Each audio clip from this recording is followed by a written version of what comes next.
This week on Filthy Hope. I would talk about driving and somebody coming to nearly T-bone me and I'd just go, oh, hello. Oh, whoopsie. You look after yourself, buddy. Yeah. I'm just swerve around you. Off I go. Like a vision with my eyes closed of a hologram image. So it's like opaque and just a presence. I couldn't see definitive outline, but I knew what it was on my hand. And I'm not freaking out. I became really calm in that moment. Super calm in the most uncalm set of circumstances that somebody like me could be placed in. This podcast is a Uniting Heart and Soul production and was recorded on land that was stolen nearly 250 years ago. On this particular episode, we recorded on the land occupied by the Gadigal clan of the Eora Nation. We pay our respect to all Aboriginal and Torres Strait Islander peoples, and we acknowledge that sovereignty over these lands was never ceded. It always was and always will be Aboriginal land. At Filthy Hope, we humbly contribute to the ancient and ongoing traditions of storytelling when we share stories on this podcast. Jesus is Lord!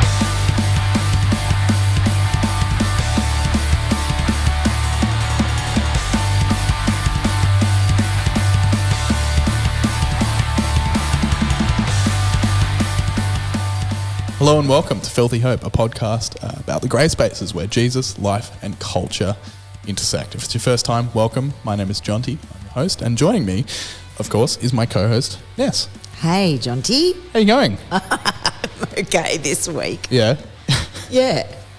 Because we're going to be getting into this, but we talk a lot on this show about like answering that question of how you going, honestly. Yes, that's right. And credit to you, you said this week I'm doing okay. Yeah, this week's been a bit of a cracker. Yeah. But last week, if you'd asked me on Monday at about 11:30 how I was going, I've got quite a story for you. Yeah. But I feel like I'm going to hijack with just a Vanessa story. Great. But it's love a Vanessa story. It's an interesting one. It's nothing to do with my vagina this time. So I think that there's, I'm growing in my content, which is good, right? That's right. No bums, hemorrhoids or vagina chat this week. It's there's a bit of angel talk. There's a couple of interesting things. So Monday last week started off as a real cracker. I got up, I walked the dogs, I went with my girls to Newport Beach. I've got this beautiful Instagram photo of me on the beach at just dawn. It was gorgeous, and I thought, there was a bit of red in the sky. It was just absolutely sublime, and I thought this week is going to be exceptional. 45 minutes of walking, was feeling great. Then off I went. That was like it before 6 a.m. and then I hit Pilates at 7:15. Super pumped, and I go in and do my favourite, Pilates class and getting all the moves in. And there's this particular move in Reformer Pilates that you do that's called a short spine massage, they call it. And I've been getting really good at it. I've been doing it for a couple of years now, and I've actually started to get really good at it. On Monday, I absolutely nailed the movement pattern. Mm-hmm. But the movement pattern goes like this, Jonty. It's a little bit like a headstand, but without being on your head, you're being on the back of your neck, like on the nape of your neck. Sure. And you go all the way up. And I finally got all the way up, and I'm looking up and I'm going, oh man, I am cracking it today. I'm finally strong enough that I can do this, and I move down, articulate through my spine, vertebrae by vertebrae, and it feels phenomenal. And do it a second time, and I get up a bit higher. And as I get up there, I get this really big, deep stretch in my upper cervical spine, like really up high at the base, right at the base of your neck. All the sore muscles. Yeah. When you want to give yourself a massage just in the base of the neck, I know the feeling very well. Yeah, that one. Sort of, you want thunder thumbs in there when you get tight, right? Yeah. So I'm up there nice and high, and I hear this like crack in my ear, in my left ear. And I go, oh, that's a bit odd. I hear like a crack, just like a crackly sound. I don't think much about it other than that was a little bit odd. Yeah. And I'm more inclined to think about the beautiful sensation as I articulate through the completion of the movement. Then I'm coming to the end of the class, and I get up, and I'm a bit lightheaded as I get up, but I have felt that before. I drive myself home, which was great, get in the shower, and I start to feel a bit nauseous. Just a little bit like, a bit nauseous. I didn't know why. I thought maybe I'd just bent down to get the soap and came up a bit quick, and my blood pressure, a bit of a decrease in blood pressure. Didn't worry too much about it or anything like that. And then I get dressed and I head down to my office, because it's a work from home day, because I'm writing my sermon on a Monday and prepping for the first Sunday following week, and I'm just doing my normal routine, getting it all together, feeling really happy about my day. But I'm all of a sudden not feeling great. I can't quite put my finger on it. Then I start a church Zoom with a whole bunch of church heavies, and I just want to vomit. Like, I'm just sitting in front of the screen and I want to spew.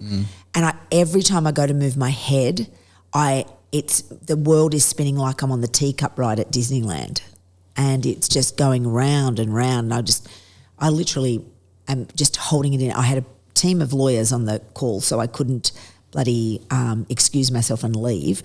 And then I start to get this tingling sensation on the left side of my tongue, and then a pain behind my left eye, and then a tightness in my left side of my throat, coupled with a feeling under my left armpit. And I'm thinking, it's not a heart attack, not my normal am I anxious thing, and I'd get tightness of the chest, and I get a dry mouth, and I get very standard symptoms of anxiety that I now know and can sort of breathe away and settle myself out of those feelings. But I was getting no central chest pain, and I didn't get the dry mouth. But this numb thing that was happening in my tongue was really starting to cause me a bit of alarm. I continue going. I don't think to say, actually, guys, I think something fucked up's happening. I actually stay on the call and just hold my head straight, looking at the screen, unable to kind of really follow along what's happening. Zoom ends, and a member of my church council wants to ring me after the call, and I have to say, actually, I've got to lie down. I'm really not well.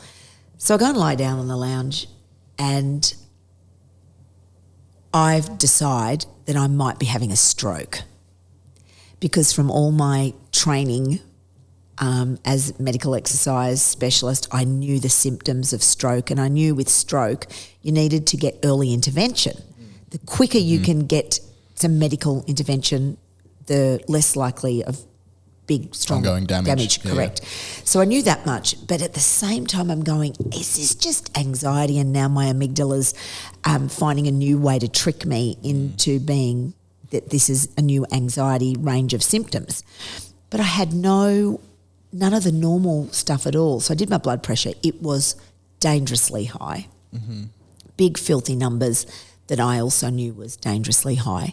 So I decide to get up, take an aspirin, because I knew that that's what you needed to do if you were having a stroke, and walk to my husband. And I was walking like I was on a ship drunk, off to one side, completely listing to the left. Couldn't walk in a straight line. It was so bizarre. And I call out for Rob and I say, I've got to go to the hospital. And he says, are you just anxious? And I said, look, I could be anxious, but I also could be having a stroke. And you don't die of anxious, but you could fucking die of a stroke. So I reckon, can you just drive me to the hospital? Yeah. Because I drive myself, but I just can't right now. Yeah.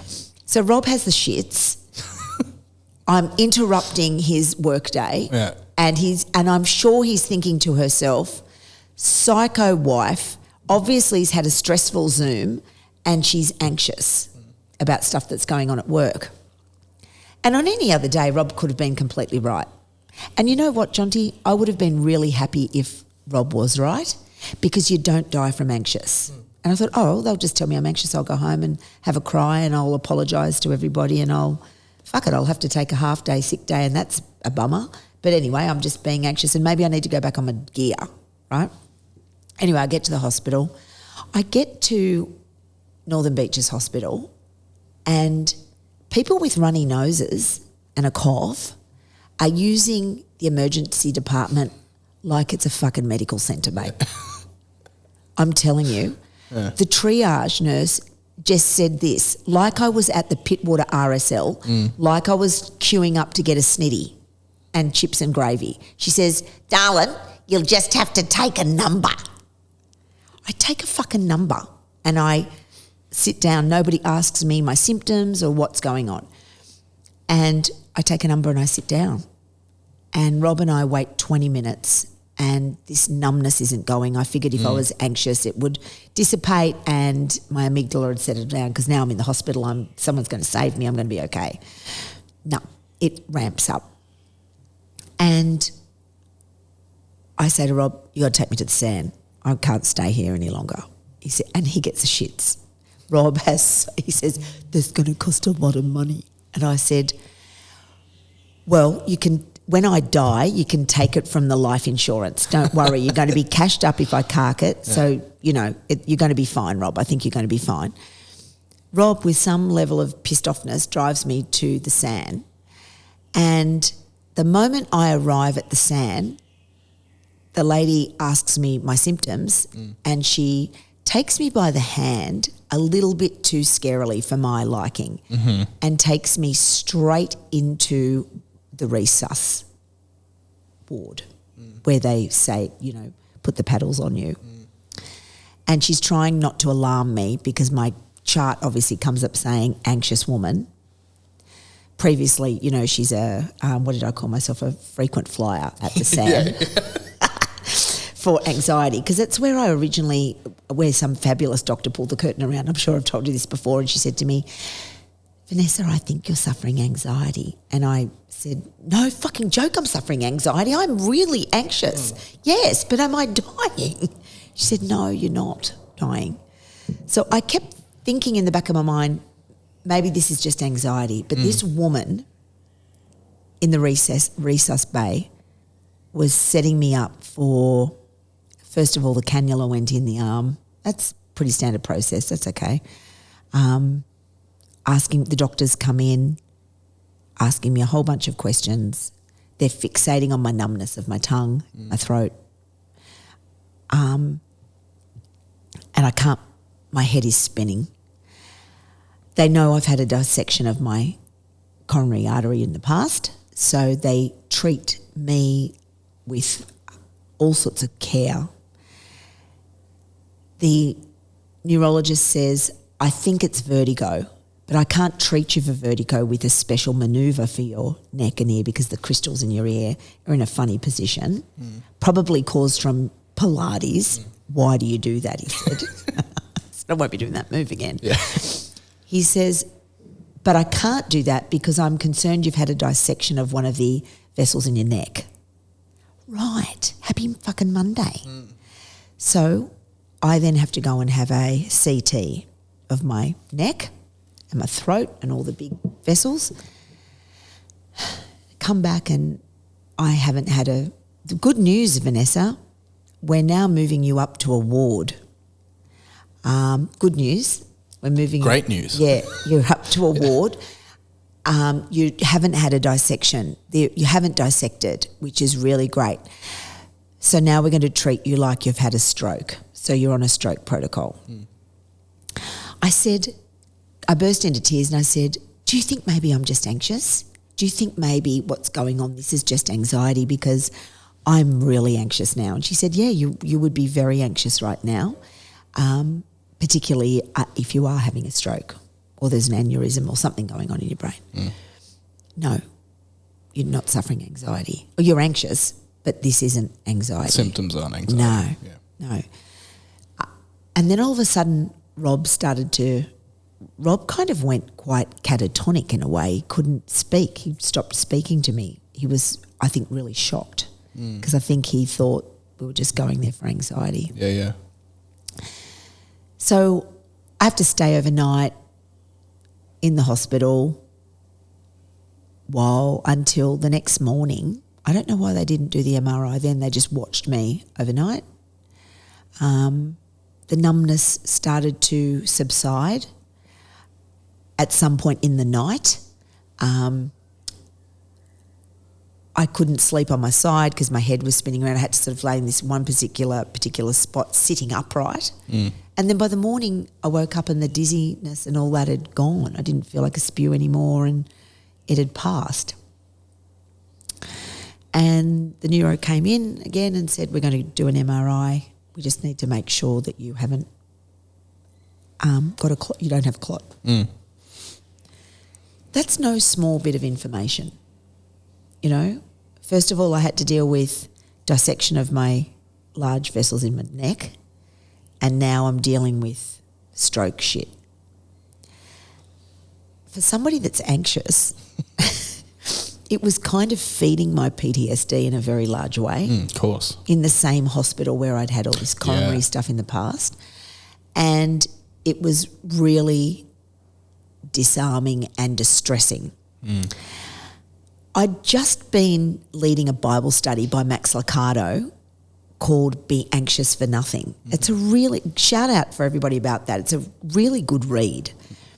And I'm thinking, be anxious for nothing. And I'll just read you it comes from Philippians 6:7. It goes like this. Be anxious for nothing, but in everything by prayer and supplication with thanksgiving, let your requests be known to God, and the peace of God, which surpasses all understanding, will guard your hearts and minds through Jesus Christ. Be anxious for nothing. So I thought, okay, I'm a minister. I've done 5 weeks of a 6-week study, Jonty. I am going to give this be anxious for nothing crap a crack. I'm going to give this a crack and see if I can actually exercise my theological training, my spiritual training, my emotional awareness, and let me see if I can harness this in this big moment and truly be anxious for nothing. Well, it didn't go too well. They had to give me a diazepam to settle the fuck down. That's Valium. Yep. Didn't go great. Until they said, we're going to prep you now for this MRI. And have you ever had an MRI where have you had an MRI? I have, on my ankle though, so I wasn't like... Okay. So this is neck thing. I wasn't fully in the thing. In the tunnel. Yeah. In the tunnel, and they put like this cage thing over your head. It's really claustro, and for somebody that's... even just being half in the tunnel was too much for me almost. So I can only imagine, Yeah, and you're wedged in. They put these wedges around you so you can't move. Yeah. It's like 30 minutes of claustro nightmare. It's a head game of not wanting to lose your shit, basically, for me anyway. Yeah. Because somebody had, and it comes from being a child and having my face down pushed into a pillow and awful things happening to me. Yeah. So I have terrible claustrophobic issues. I struggle going through tunnels. The M2 tunnel, only because I can see the outside, I can actually go in that thing. Wow. I struggle in Switzerland because you can't see the end and they seem to go for kilometres. It's really distressing. I have to kind of close my eyes and sing to myself and hope it's going to pass. It's really bad. Yeah, wow. Anyway, so this tunnel thing happens and they give me a diazepam and say, don't worry. And he says to me, how claustrophobic do you get? I said, Reverend. He says, how claustrophobic do you get, Reverend? And I said, very fucking claustrophobic. Yeah. I said, you are going to need to fuck me up big time in my brain. Or just whack me over the head, knock me out. Yeah. And he's looking at me with this look and he's got like eyes that weren't going in the same direction. And I'm looking at him and he's looking at me and I said, you okay, mate? Simon, you okay? Yeah. He said, I've just never heard clergy speak like that. Yeah. And I said, I'd forgotten that I was clergy in that moment. I said, mate, look, quickly move past that. I need a script for something really rugged because I'm not going to cope in that palaver, in that tunnel thing. But if you can give me something to wipe me out, I'll do better. And I said, and back to the language, all I said was fuck. And you probably say that when you leave my room. You'll probably walk out of my room here and go into the hallway and say, wasn't you fucking batshit crazy? I said, I'm just radically honest, that's all. Other clergy do say it, but they're just not so bloody honest, mate. Yeah. And he just looked at his colleague and they kind of shit themselves, quite frankly. Anyway, he was a top guy. It was the most interesting thing. And he gave me the mix. So I'm very grateful. Thank you, Simon. You're a weapon. Knocked you out. Yeah, he was just beautiful. So thank you, mate. Oh, no, didn't knock me out. Just relaxed me enough to cope. Gotcha. To cope. So anyway, I'm relaxed enough to cope. And they've watched me all day. I'm laying in that bloody bed. And is this story boring yet? No. All right? I'm gripped. Are you? Well, it's got a good ending because I'm back at work, right? Well, yeah, spoilers. You're here. I mean. Anyway. So I go down, I cry. Rob's actually being so compassionate and kind now. Yeah. Because he's worried I'm going to die. He's probably going, fuck, I wish I wasn't so mean. Literally. Yeah. And I keep reminding him to take my beautiful engagement ring off my finger to say, get it cleaned up for the next bird. Yeah. And I keep saying disgusting things like, make sure you pick one with good boobs that aren't saggy. And he looks at me like I'm mental. Do you know what I mean? He says, can you not say shit like that in a moment like this? And I said, well, I don't know how else to be. And he kisses me goodbye, and then I get wheeled down. I burst into tears because I'm just a big sulk. And I remember being anxious for nothing. I'm going, I've got to try that anxious for nothing thing on. I really need to have a crack at that. And I'm really good, Jonty, I think as a pastoral carer. I don't often say that I'm good at much, but I think I'm deeply empathetic. I care for humanity, and I would do anything for anybody. Would care for you, love on you, pray for you, and listen to you. Listen to your stuff. But I often forget to exercise the same compassion for my own self. I forget to ask God for what I need. I forget to say, God, I'm anxious because I'm so busily in it, my amygdala's firing, and I'm in fight or flight that I actually forget to do what I'm trained to do. And because he says, if you pray, ask me for anything, let your requests be known to God, and then the peace will come upon you. So I went, okay, I'm going to ask. Okay, and I've had diazepam, you've got to imagine, okay. And I'm feeling chill, but I'm still, my adrenaline is kind of trying to fight what that drug is trying to do. And I ask God, I go, I can't get out of this now. I have to ask God. It's like got to the last minute. Do you know what I mean? Never occurred to me to do this the night before when I was in hospital alone, sad and alone, anxious and worried. But I go to get into the tunnel, and I then go, shit, this is bad. I'm going to now call upon God. And I say to God, okay, God, here we go. You know that I'm not good in these situations. I'm going to ask you some really full-on stuff, and I'm just going to say it. Are you ready? And I say, I've got a shopping list, Jonty. Yeah. I've got the shopping list, right? And I'm wedged into this thing at this stage. I'm in desperate stakes. Yeah. And my hand's like this, right? Like I'm wedged in like that. Not like that, but like that. So my palms are facing down. And I say, Lord, I need some angels, like stat. And he says, and in my brain, I think my hand is facing up like I'm going to hold a little bird. This is odd, I know. This might be the diazepam.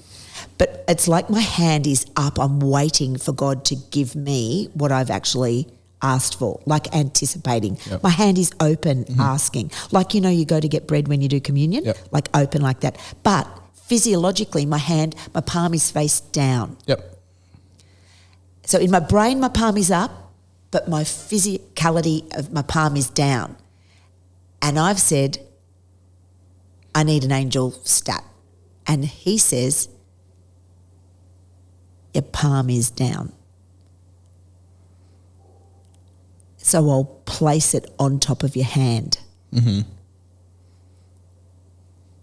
you heard this I heard this. audibly? Yeah. Now, people that are listening are going to say she's on diazepam, she's fucked up, she's a nut job. Say what you like. I've taken diazepam a lot, and I've never had a moment like this before in my life. this angel, and I can only describe it because my eyes were closed because I couldn't look.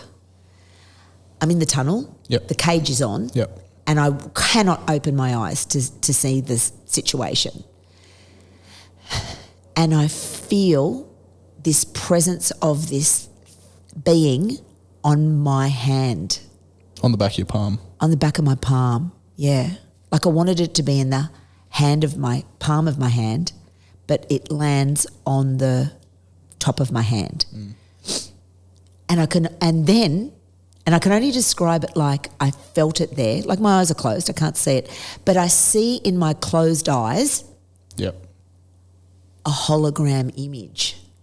Like a vision with my eyes closed of a hologram image. So it's like opaque and just a presence, I couldn't see definitive outline, but I knew what it was on my hand. And I'm not freaking out. I became really calm in that moment, super calm, in the most uncalm set of circumstances that somebody like me could be placed in. Then I take note with my eyes closed in the spirit of what's happening at my feet. Like I'm fully immersed in this tunnel. I can't see it, Jonty. I just can. I've got an awareness of where my body is in space because I'd watched myself get on the table, right? And at my feet, there was a cluster of them at my feet. Wow. Just there. Like I could see them. Do you know like that album, Figaro, will not let you go. Oh, Queen. We got the Bohemian Rhapsody. Bohemian Rhapsody. Yeah. You know, and the images of them there there's 5 of them or 4 of them on the album with cover. The black background. With the black. Yeah, I know what you're talking about. I will not let you go, I will. You're looking at me like you're expecting me to join in. It's not happening. Why not, you asshole? Anyway, at the bottom of the bed, it was like that. They were Freddie Mercury was there, and they were all there, like this cluster of angels in that kind of formation, like on top of each other. Like that's how it looked in my vision, with my eyes closed. I know I'm sounding like I'm really mental. No, I'm with you. Yeah. But then I could see beyond that proximity of that vision, beyond at the door, and I knew where the door was because I'd walked in the door, but my eyes are closed and my head's in the cage, and I'm up the tunnel, was a big bastard angel, a mighty one, like up to the roof dwelling version of the smaller variety that I had accompanying me in that space. And then I felt like from the top of my head to my toes, that thing that it says in Philippians, that peace just wash all over me. And while I can say I wasn't anxious for nothing, what I was coping better in the situation than I would have ever anticipated because I had this celestial presence with me. And it's like God knew what I needed in that moment to give me the peace that I needed. Plus, you know how we often say, you know, have you ever had somebody say to you, oh, you're such an angel, such a, you know, that because they've done something phenomenal or it's been quite a spiritual thing that they've done. Well, this gentleman, Tim, he was I don't know if they're called radiographers, but whoever does MRIs, that guy, that dude, they talk to you while you're in the tunnel. And Tim knew I was anxious and he talked me through the 30 minutes. And he'd say things like, Vanessa, the first one, we're just going to get this one done really fast. It's 2 minutes. It's going to be like a full-on racket in your ears, but it's only 2 minutes, babe. You've got this, okay? Here we go. And so I would just know that there was 2 minutes, and then the 2 minutes was up and he'd say, it's good, you can breathe, just take a few breaths because we're just going to do the next one. I'm going to roll it straight away and we're going straight into one. This one's a quickie, it's only 1 minute. He talked me through 30-minute increments of what seemed like a shit trip. Do you know what I mean? but with a washing of being anxious for nothing, with a bit of a pharmaceutical edge. It was extraordinary. And then I came out of that experience and went back up to the ward, and within an hour the phone rang and the nurse came in and the neurologist was on the phone, and he said, Vanessa, it's completely clear. You have nothing blocking any of your vessels. Your head's great. And sounds like I can confirm that you've had vertigo. Take it easy for the next week and don't do that movement ever again at Reformer Pilates. Yeah. Because that'd be dumb. And it was just extraordinary. It was just an extraordinary series of events. Yeah, wow. That's incredible. I think something that stood out for me is obviously the similarity between, you talked about like that tunnel thing, obviously the similarity between the M2 tunnel, for example, and the MRI. Yeah. But when you were talking about being aware of your feet and your hands and where your head was, that was immediately to me almost exactly parallel to when we talk about mindfulness. And when I practice meditation, a lot of it is to do with, well, two things, is starting at the top of my head and scanning down gradually through my body and noticing how I'm feeling from my scalp all the way down to my toes, right? And to me, as a Christian, obviously, I experience that through the lens of, to me, meditation is almost a form of prayer as well. So being aware of the presence of the Spirit, the breath of God that brings life, animating from my scalp all the way down to my toes. But also, I found it really, really interesting, the fact that you made that distinction between the direction your hands were facing. Yeah. Because something that I often do when I'm meditating is, but especially when I'm practicing, I guess, prayerful meditation. I don't want to call it prayer. I don't want to call it meditation. It's kind of a blend. But particularly if I'm, and the distinction here why I don't like to call it prayer is because I'm not saying anything. I'm just trying to listen. Yeah. And I'll sit there with my hands, my palms facing up. Me too. Yeah. And as a way of sifting through the noise and the static, I let thoughts come, rest in my hands, and then I'll turn them upside down and get rid of them. And then I'll turn my hands up again and wait for the next thing. That's a physical thing you do. Yep. Wow. That was taught to me in year 8 or year 9, I think, from memory. I love that. Yeah. Like, how we talk about the cloud of thought coming through. Or the river. Yeah, coming through. So do you use that, the flipping of the hands, to let the thought come in and then come out? And then, get rid of it and then flip the hands over and open for the next thing. And it's just a way of, I find, sifting through, the thought about that thing I did the other day that's still bugging me. Rest in the palms, get rid of it. Turn them over again, wait for the next thing. Oh, I love that. And if you do that long enough, I find this really deep sense of calm. Yep. Because my brain's all over the place. That's part of why I've talked about insomnia and sleep on this podcast before.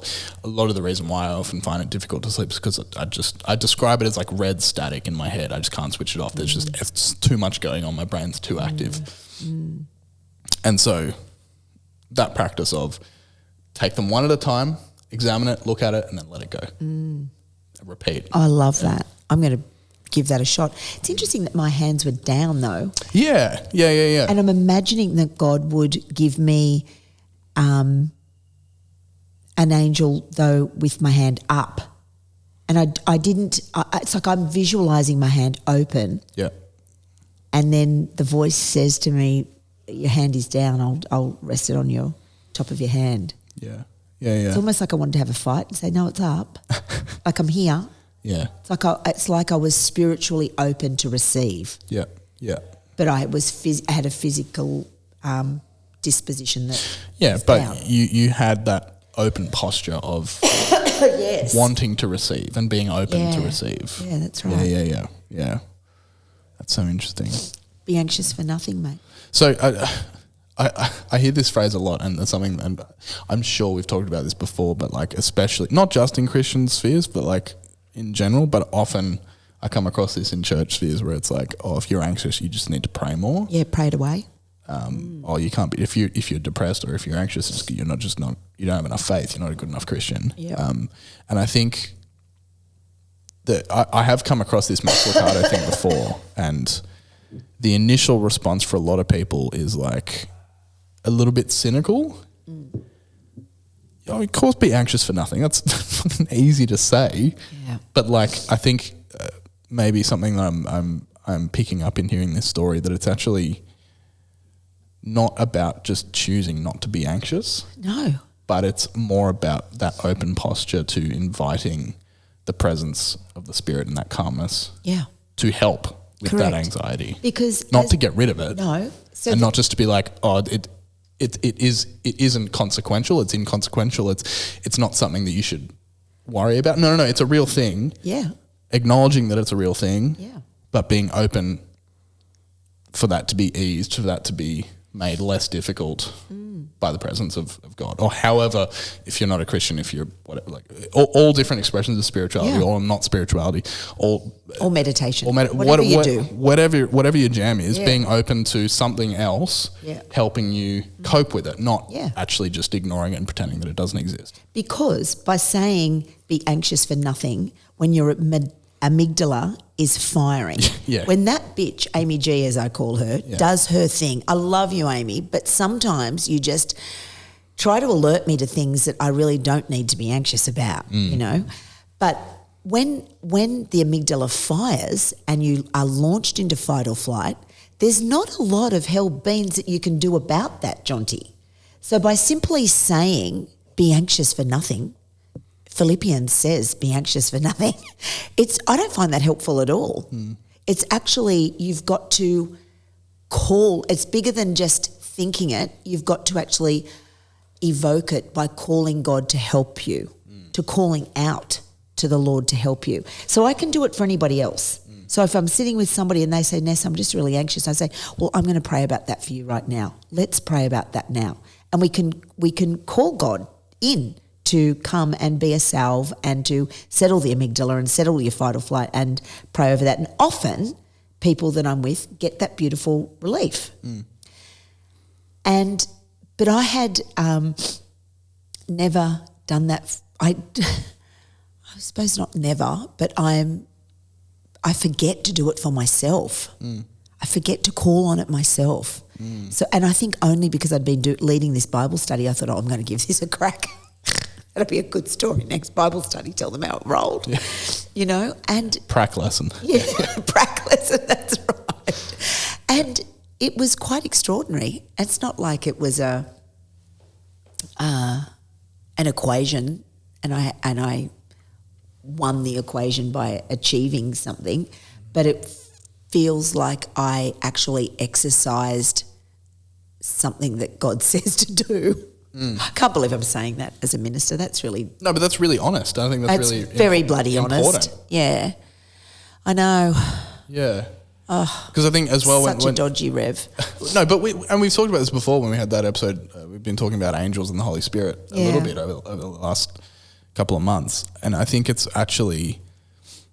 If you think about it in a real practical sense, it makes complete cognitive sense to me that if we are to assume theoretically, and from a purely theoretical standpoint, if you go, okay, let's take for granted that angels do exist, right? Yeah. It would make complete sense that people see and experience angels, whatever they are, through their own subjective lens in a way that makes sense to them. Because if we understand angels as something outside of our physical reality, something that is of the spiritual realm, then it would make complete sense that for, let's say, Ness is drugged up and in a confined space in an MRI machine and freaking out, and Amy G's firing on all cylinders. Her shit. Yeah. It makes complete sense to me then that spiritual element would then appear to you in that way, in a way that you are able to perceive and experience, right? Yes. As opposed to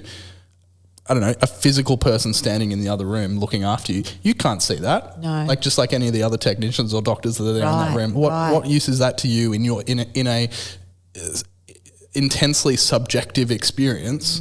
You need something intensely subjective to encounter. Is that kind of like, do you know what I mean? I wonder if people would say, skeptics, would they say it was just my brain doing survival? Sure. Probably. Yeah. That's what they'd say. But also, what's wrong with that? Like, that's my question. Yeah. And that's also not mutually exclusive with the reality of the spiritual realm, I would say. It's clever, isn't it? Let's indulge the other, like the skeptic side. Yeah. If angels aren't real, what's wrong with... Like to me, I hear that story and it doesn't matter whether or not angels are real. Right. The rest of that MRI, you had that sense of calm. Yeah, that's right. So in terms of your experience and getting through that really, really anxious, traumatic, I'm assuming, difficult experience, who fucking cares if it was quote unquote real or not? It was real for you and that had a real effect on your experience, right? And my psyche, it was that's extraordinary. right. Except that it was real. Well, yeah, and as Christians we understand that, right? Yeah, that's right. I wish I was so articulate that I could describe it and paint the picture better. And I kind of wish that people could experience what I experienced, because then you'd believe. Do you know what I mean? Yes, but I also think that was only your experience. Yeah, and probably. other people's this is why when we talk, like, for example, when Jesus performs miracles and he tells other people not to, the people that witness it or the people that receive it, don't go tell anyone. Because are you more likely to believe a guy saying, "Oh, that dude over there, he got healed by Jesus," or Ness, or me telling someone that you had that experience? Are you more likely to experience that, or are you more likely to experience to believe that, or are you more likely to believe something that you experience for yourself? Right? Yeah. So I think it is actually really important and really necessary and really helpful that those experiences are intensely subjective. Because if it was objective, then there wouldn't be any faith involved in that. You just go, "Oh, that's a thing." Like gravity and like sunlight, we can see it, and so sorted. Yeah, that removes a lot of the mystery and the leap of faith involved. I don't know, and I don't want this to come across as I'm dismissing your experience, because I think that's incredible. Yeah, but I think for other people to believe and experience those things, it needs to be theirs. I hear you. Yeah, I hear you loud and clear. Yep. I hope others that are listening can have an angel experience and not have to do it through the lens of an MRI. It's something a little bit less traumatic. Yeah, that's right. I was telling a girlfriend of mine who is a Christian, and I was telling her about it. She rang to check in on how I was, and the next day, and I was telling her, "Oh, Leanne, angels turned up." She said, "Oh, Ness, tell me about it." And I told her the story, and she said, "I have always wanted angels to turn up, and I've never seen one." So, and she's an artist, and I was we've had Leanne. We've had her on the show. Yeah. And I was telling Leanne about this image that I could see with my eyes closed. You know, it was quite that's miraculous in itself. Do you know what I mean? It was really vivid, and she said, "Oh, I'm actually really jealous that you've had that experience." And I said, "Mate, don't be. I'll tell you what you've got to do. You've got to fucking ask." God says just ask, and I will give you what you need, you know. So just ask the Lord for, if it's an angel that you want, ask to see an angel. And I wonder if he'll give you what you need. And interesting, what you need, not necessarily what you want. Always what you need and not what you want. Yeah. 100%. Because I identify with that. Yeah. With Leanne. I've never had that experience. Have you asked? Well, that's the thing. I don't know, but I haven't had that experience, possibly because I haven't asked. But that, to me, I go, I don't know if that is what I need. Right. Okay. Maybe it's not. Maybe that's why I haven't experienced it. I don't know. But also, I kind of force myself not to have a strong stance on it, because it's like people that haven't read, I'm going to call out some friends of mine if they're listening, I'll know who I'm talking about, having a stance on To Kill a Mockingbird, not having read it. Yeah, well, they've got that book comment. sucks. It's so boring, and like I know it's meant to be culturally significant, but I didn't finish it. But like it was just well, you didn't finish it, so you don't fucking get to shut up. So for me, it's like I've never had that experience, so it's not for me to speak critically about. Does that make sense? Yeah. Yeah, and I think that's. Thank you. Well, and I hope that I've been a validating witness to your story because 100%. You always are, brother. Because it's not mine or anyone else's place to have anything to say critically about an experience that you had subjectively. But it could sound a bit cray-cray, couldn't it? Yeah, That's of course. the thing. But me saying that I cried rewatching Interstellar on Sunday night, to some people they go, well, that's fucking stupid. Why you have it? That experience doesn't make any sense. So when was that? On Sunday night? on Sunday night. Well, the only problem with that, stop right now. Yeah. The only problem with what you just said was... is that you weren't watching fucking Dancing with the Stars, mate, on Channel 7. What is your problem? Do I look like someone that would watch Dancing with the Stars? You need to, so we can talk about it, Jonty. Okay.